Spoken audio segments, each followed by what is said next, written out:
मेरी तरफ से सभी को राम राम, सत श्री अकाल, सलाम अलैकुम। मैं जनक फौजी जंतर मंतर पर मौजूदा हूँ और आज धरने के 284 दिन हैं और सेम पहले की तरह जैसे धरना लगता था वैसे लग चुका है। और ये हमारी डिमांड का जो है बोर्ड लगा है, ये वेलकम का लगा है, ये साबका संघ सब कमेटी और ओपी की हमारी क्या क्या वो डिमांड है वो लगा हुआ है और पहले की तरह चल रहा है। और हमारे साथ हैं आज विजय और स्वामी सर। स्वामी सर राम राम। राम राम सर, आज मॉर्निंग न्यूज़ में जनता को क्या न्यूज़ देना चाहते हो वो बताइए साहब। जनता को ये न्यूज़ देना चाह रहा हूँ। आज देखो, अब तो देश में जितना भी पूर्व सैनिक, जितना भी जैसे जवान है, जागरूक हो गए, पूर्ण रूप से जागरूक है। अपना हक को कैसे मांगना है और हक नहीं देने से मतलब हम लोग बहुत लंबा टाइम खींचा है। जो 11 महीना तो बहुत बड़ा लंबा टाइम होता है, तो लंबा टाइम हम लोगों ने 11 महीने यहाँ बैठ के हम लोगों ने सरकार नहीं, वैसे सर स्वामी सर अगर सोचा जाए तो नवंबर से चला हुआ ना। हाँ, नवंबर से चला, नवंबर से चला तो साल से भी ऊपर चला गया। हाँ, 14 नवंबर। हाँ, जो 14 नवंबर 2022 में चला था। उसके बाद नवंबर में चलने के बाद दिसंबर का 28 तारीख को सबका सैनिक संघर्ष समिति ने माननीय रक्षा मंत्री जी से भी मिला था। उसके बाद वहाँ पर जो बातचीत होने के बाद उनको भी यही कहा गया है, हम 20 तारीख को हम आंदोलन करने जा रहे हैं अनिश्चितकालीन। जैसे 20 फरवरी को आंदोलन शुरू किया, उस टाइम पर सारे संगठन के साथ में हमारा सबका सैनिक संघर्ष कमेटी ने किसी भी बैनर के नीचे खड़ा होकर काम करने के लिए तैयार हुआ था। लेकिन उस टाइम पर कोई देशीय संगठन हो, जो जितना भी लोग है, वो सब संगठन का मन में यही था, वो एक दिन के लिए अगर झटका लगाना है उसके लिए तैयार होते थे। तो उसमें क्या है, चंदा इकट्ठा करो, बड़ा बड़ा बातें करो और हम वो करेंगे, ये करेंगे, सरकार को गिरा देंगे और सरकार को लेके जाके हम जो इंडियन महासमुद्र में जाके गिरा देंगे, इसी जैसा बड़ा बड़ा बातें करके चले जाएंगे। लेकिन हम पूर्व सैनिक है, हम कोई तोड़-फोड़ नहीं कर सकता है, हम सरकार का कोई नुकसान नहीं कर सकता है। हम प्यार का भाषा में संवैधानिक तरीक़ा से ही मांग कर सकता है। हमारा मांग को रोक लगा के हमसे चुना हुआ पार्टी हमारा ही पूर्व सैनिक का वरिष्ठ अधिकारी है और उस अधिकारी के साथ में हमारा ही जेसीओ जवान बैठा हुआ है, जो कि अनपढ़ है, बुद्धू है। अब उनको बेवकूफ़ बना देता है तो बेवकूफ़ बनते जाता है। लेकिन बेवकूफ़ हम बनना है, फौज के अंदर हम रहते टाइम पर हम बेवकूफ़ हमें बनाया था, हम बेवकूफ़ बन गया था। इसलिए बना है क्योंकि वैसे कानून बनाया हुआ है, हमारा हाथ में कटोरा ना मिले, पेंशन लेना है, बच्चे पालना है। हम अपना छोटी उम्र में फौज के अंदर गया है, अब धीरे धीरे हमारा परिवार बढ़ रहा है और हमारा जिम्मेदारी बढ़ रहा है। तो ऐसे में हम कोई बेवकूफ़ काम करके कटोरा पकड़ के नहीं आना चाहिए। वहाँ पर कानून ऐसे बना हुआ, इसलिए ऐसे किया। लेकिन हमने ये देखा, बाहर आने के बावजूद भी हमारा जेसीओ जवान जो देशीय संगठन, अफसरों के संगठन का गोद में जाकर बैठ के, वो अफसरों ने जो फौज के अंदर जो झूठ हमको फैलाते थे उसी जैसा वो झूठ फैला रहेंगे। अब उसको खुद का फैक्ट्री चल रहा है और खुद को फ़ायदा मिल रहा है। यहाँ पर आके फिर हमारा फौज का जो पूर्व सैनिकों का बीच में आके अपना अपना राज्यों में जाके दिल्ली से मीटिंग करके पहुँचता है। उसके बाद मीटिंग करके उनको बताएंगे जो सरकार नहीं सुन रहा है, हमारा कर्नल साहब ने बहुत लड़ाई लड़ा, हमारा जनरल साहब ने बहुत लड़ाई लड़ा, हमारा जनरल साहब को वो वीडियो देखो, हमारा जनरल साहब का वो लेटर देखो। इसी जैसा ड्रामा करके वो फौज के अंदर जो चल रहा था, फिर दोबारा बुद्धू बनाना, मरने तक गुलाम बनाना, ये काम चलते चलते 75 साल निकल के आ गया। आजकल पढ़े लिखे फौज सेना के अंदर है। 2006 से सेना के अंदर का जो एंट्री जो है 12 क्लास का है और 2006 से जो भी सेना के अंदर अभी गया है उसके सिपाही भी 17 साल पूरा करके अभी आने वाला टाइम नहीं हुआ है, अभी भी 1-2 साल के बाद उसके सिपाही निकल के आएंगे।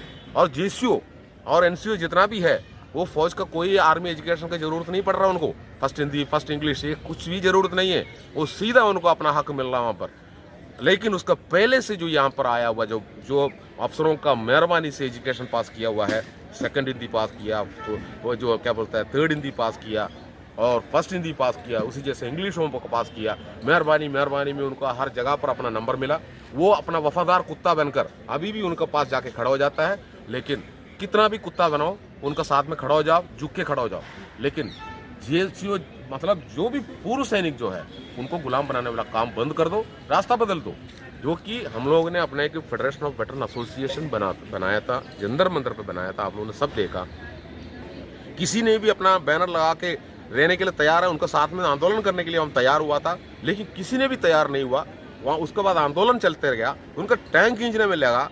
लेकिन एक बड़ा मैसेज चला ऑल इंडिया में, जो जेसीओ जवान जितना भी है, मैंने किसी भी संगठन का एग्जीक्यूटिव कमेटी को इसमें नहीं बताऊंगा। एग्जीक्यूटिव कमेटी तो अपना तरीका से चल रहे थे, लेकिन उसके अंदर जो दल जो है नीचे मेंबरशिप लिया हुआ या पूर्व सैनिक, उन्होंने जागरूक हो गया, उनको पता चला हमारा हक का लड़ाई जंतर मंतर में चल रहा है। उसके बाद हमारा फेडरेशन बना। फेडरेशन बनने के बावजूद भी उसका एग्जीक्यूटिव कमेटी, जितना भी फेडरेशन का जो मेंबर उसके अंदर बना है, वो जो एग्जीक्यूटिव कमेटी है, वो तभी भी उनका मन में किसी ना किसी राजनीति या किसी न किसी अफसर उनका मन में घुसा हुआ था। उसी का फायदा हमारा अर्जुन सिंह राठौर ने लिया, जो कि वो एजेंट बना। और हमारा अफसर भी बार बार इधर आते थे, वो भी यही कहते थे हम लोग मिलके चलना है। वो ये पहले तो उन्होंने हमें तोड़ने में लगे थे, बाद में हमारा मजबूत दिखा के हमारा और राज्य में जो हमारा पूर्व सैनिक बाहर निकला, जंतर मंतर का जो आंदोलनों का समर्थन करते हुए वहाँ पर मेमोरेंडम्स देने वाला जो काम है, ये देखा तो अफसरों में खलबली मच गया। उनको पता चला उनका फैक्ट्री बंद हो जाएंगे, उनका जमीन उनका पैर के नीचे से निकल रहा है, जो कि उनका पास खुद ही देशीय संगठन ने, अपना देशीय संगठन भी अगर फेडरेशन ऑफ वेटरन एसोसिएशन बगल में बैठेंगे तो उसमें पूरा जेसीओ जवान 98% इसके अंदर आ जाएंगे, आने वाला टाइम पर आ जाएंगे। तो इसको रोकना बहुत बड़ा जरूरी था। 75 साल से बना हुआ इमारत को संभालना बहुत बड़ा जरूरी था। उन्होंने खरीदा हमारा कुछ जेसीओ जवान को, उसमें हमारा जो अर्जुन सिंह राठौर को खरीद लिया और हमारा स्पोक पर्सन को खरीद लिया।